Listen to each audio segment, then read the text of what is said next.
Hi, this is Tanya Hunter. This is for discussion number 2.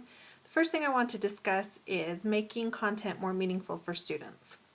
One of the ways that I feel you can make content more meaningful for students is to make it applicable to their life. Show them how in real life you will use the information that you're teaching them or how it affects them. I have little students and I like to, if I'm doing a math problem, I like to use them. I like to use their names. If Cade has this much and John has this much, how much do they have together? They get excited when it's about them, so it makes it for them. If it's dealing with something that maybe their parents might use at their work, then I try to throw that in. So I just make it so that it seems like it's a part of their life and something that they're absolutely going to use. I like to bring in things to the classroom that they can touch or see or hear, like a little video message or a little video clip, or if there's something that we can hand around and pass around so that they can look at it. For example, we were just doing a lesson about ancient civilizations, and it talked about jade. So I brought in a piece of jade that I have that was made into a necklace. I passed it around and I let them look at it. So now when they see the word jade in the story, they know what jade is. They've seen it, they've felt it, and they've touched it, so they know what it's all about. So if you can bring something into the classroom, different kinds of artifacts, or someone who is an expert in the field of whatever it is you're talking about, something that they can connect to, and then it makes it more real for them. One of the other ways I really love to do this is by using Scholastic News. My students love to have their very own magazine, and it's current and it connects to the core and it's something tangible that they can hold, they can look at. It's got great online resources, little video snippets.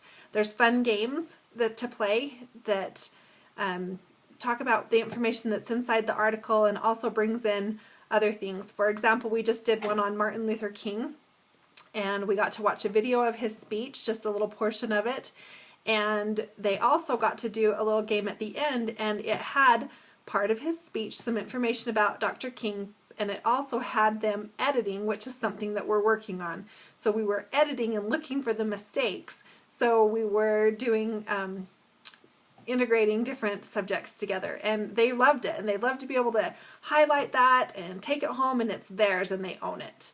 So if you can make it meaningful to them, then it will help them to learn better.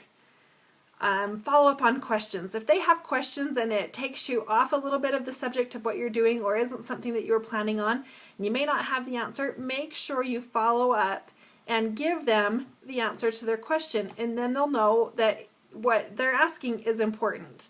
Take the time to find the answers.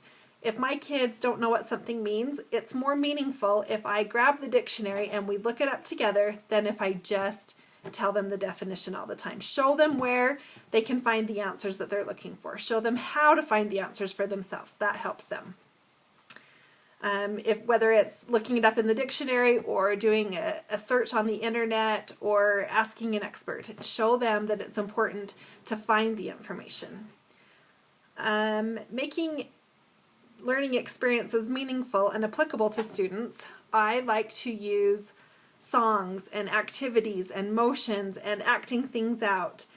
We draw pictures and we use lots of manipulatives for math so that we can actually physically touch and move. I think kids need to learn in lots of different ways. Some learn by listening, some learn by doing, some learn by seeing. So I try to touch on lots of different activities. Songs are a great way for us to learn in first grade. We have songs for everything, songs for nouns, songs for verbs, songs for adjectives, songs for money, songs for seasons of the year. If we can find a way to make it catchy, and then we'll have movements that go along with it so that they're using lots of different strategies to learn. We also use technology to help make it more meaningful for kids.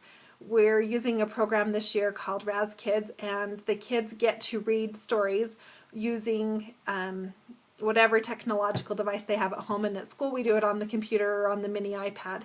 they love it. They get excited to read the books and then answer the questions, and then there's a little game that they get to play after they've read so many stories and answered so many questions. So if we can find a way to use technology to make it fun, that's another thing. They love games. Play games to practice things that we already know how to do. That will help make things more meaningful for our students.